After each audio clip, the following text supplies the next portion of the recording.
अस्सलाम वालेकुम स्टूडेंट्स। आज की इस वीडियो में हम देखेंगे कि हमारे पास रिकर्शन क्या है, हम कब रिकर्शन को यूज़ करते हैं, रिकर्शंस के अल्टरनेटिव कौन से हैं और आखिर में हम इसका एक प्रैक्टिकल करेंगे। सबसे पहले रिकर्शन क्या है। रिकर्शन एक ऐसा प्रोसेस है जिसमें एक फंक्शन डायरेक्टली या इनडायरेक्टली अपने आप को कॉल करता है। इस प्रोसेस को हम रिकर्शन कहते हैं और इस फंक्शन को रिकर्सिव फंक्शन कहते हैं। डायरेक्टली जब वो अपने आप को कॉल करता है तो बेसिकली वो अपने फंक्शन की बॉडी से ही अपने आप को कॉल करता है, और इनडायरेक्टली का मतलब ये है कि उस फंक्शन के अंदर से किसी दूसरे फंक्शन को कॉल किया जाएगा और वो सेकंड फंक्शन जो है वो अगेन इस फंक्शन को कॉल करेगा। इस तरह से वो फंक्शन बार बार अपने आप को कॉल करता है। अब कोई फंक्शन इस तरह से अपने आप को कॉल क्यों करता है? बेसिकली जब कोई फंक्शन अपने आप को बार बार कॉल करता है तो वो किसी पर्टिकुलर प्रॉब्लम के कम्प्लेक्स वर्जन को सिंपल वर्जन्स के अंदर डिवाइड कर रहा होता है, क्योंकि उसको उस प्रॉब्लम के सिंपलेस्ट केस का सलूशन जो है वो मालूम होता है। इस तरह बार बार कॉल करके वो सिंपलेस्ट वर्जन तक पहुंचने की कोशिश करता है, क्योंकि जब वो सिंपलेस्ट वर्जन तक पहुंच जाएगा तो उसका सॉल्यूशन उसको मालूम है और उस सॉल्यूशन से फिर वो दोबारा उन तमाम वर्जन्स का सॉल्यूशन जो है वो एक एक करके फाइंड करेगा।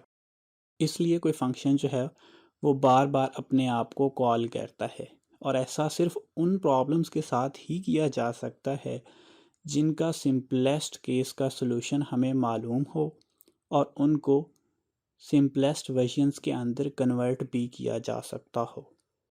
तमाम फंक्शंस को हम रिकर्सिवली कॉल नहीं कर सकते। मेन हमारे पास एक ऐसा फंक्शन है जिसको रिकर्सिवली कॉल नहीं किया जा सकता, क्योंकि मेन फंक्शन का जो मकसद है वो एक एंट्री पॉइंट प्रोवाइड करना है प्रोग्राम की एग्जीक्यूशन के लिए। हम मेन फंक्शन को रिकर्सिवली कॉल नहीं कर सकते।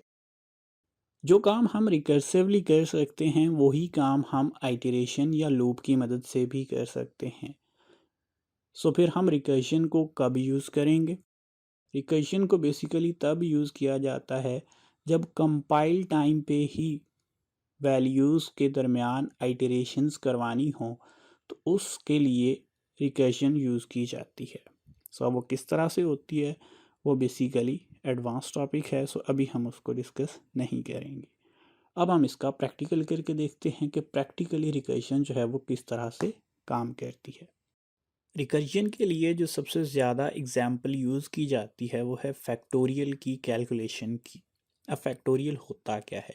किसी नंबर के फैक्टोरियल का मतलब ये है कि उस नंबर से लेकर एक तक तमाम नंबर्स उनको आपस में मल्टीप्लाई करें तो उस नंबर का फैक्टोरियल हासिल होगा।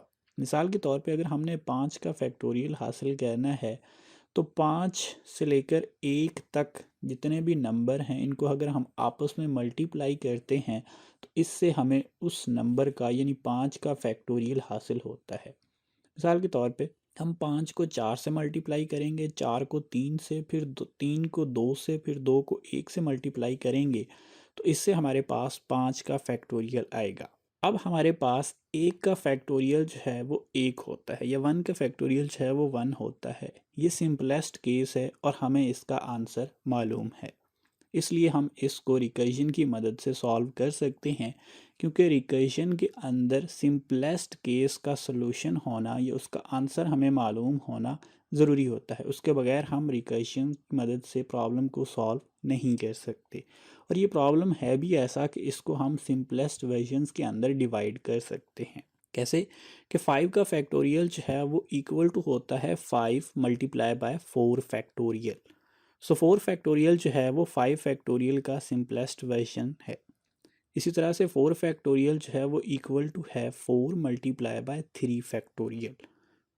हमारे पास ये ऑप्शन मौजूद है कि हम किसी नंबर का फैक्टोरियल कैलकुलेट करने के लिए उसको सिंपल वर्जन्स के अंदर कन्वर्ट कर सकते हैं। उसके लिए हम सिंपली एक फंक्शन लिखेंगे फंक्शन का नेम हमने फैक्टोरियल रखा है और इसके अंदर लॉन्ग डाटा टाइप है, वेरिएबल का नेम n है। अब ये n वो वेरिएबल है जिसका फैक्टोरियल हमने कैलकुलेट करना है। अब जब तक हमारे पास n की वैल्यू 1 से ग्रेटर होगी हम बार बार इसी फंक्शन को कॉल करेंगे, क्योंकि जब 1 होगी तो वो हमारे पास सिंपलेस्ट केस है, उसका आंसर हमें मालूम है।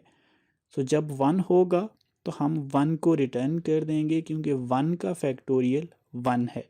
जब तक 1 नहीं होता हम उसको सिंपलेस्ट वर्जन्स में कन्वर्ट करते रहेंगे।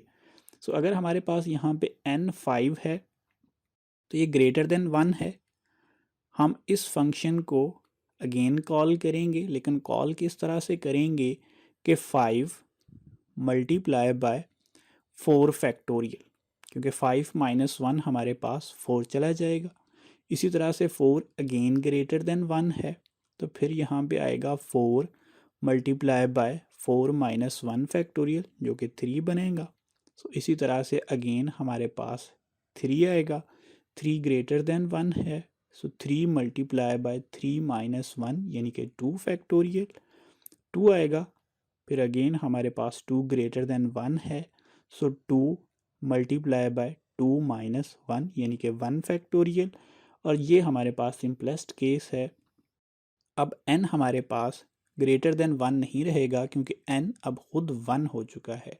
सो इस बार हमारे पास ये इफ़ कंडीशन फॉल्स हो जाएगी और एल्स कंडीशन चलेगी। एल्स में हमारे पास रिटर्न होगा 1, यानी 1 का फैक्टोरियल अब 1 रिटर्न होगा।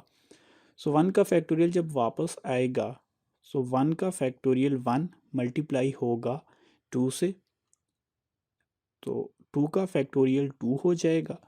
इसी तरह से फिर रिटर्न होगा तो 2 का फैक्टोरियल 2 है, ये मल्टीप्लाई होगा 3 से, तो 3 फैक्टोरियल इज इक्वल टू 6 हो जाएगा।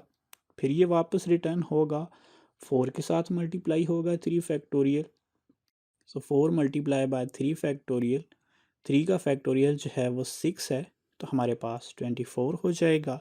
देन 24 यानी 4 फैक्टोरियल जो है वो मल्टीप्लाई होगा 5 से, तो 24 मल्टीप्लाई बाय 5 हमारे पास ये हो जाएगा 120। इस तरह से हम किसी नंबर का फैक्टोरियल जो है वो कैलकुलेट कर सकते हैं। होप्स हो कि आपको अंडरस्टैंडिंग हुई होगी। अगर कोई क्वेश्चन है तो आप कमेंट्स में पूछ सकते हैं।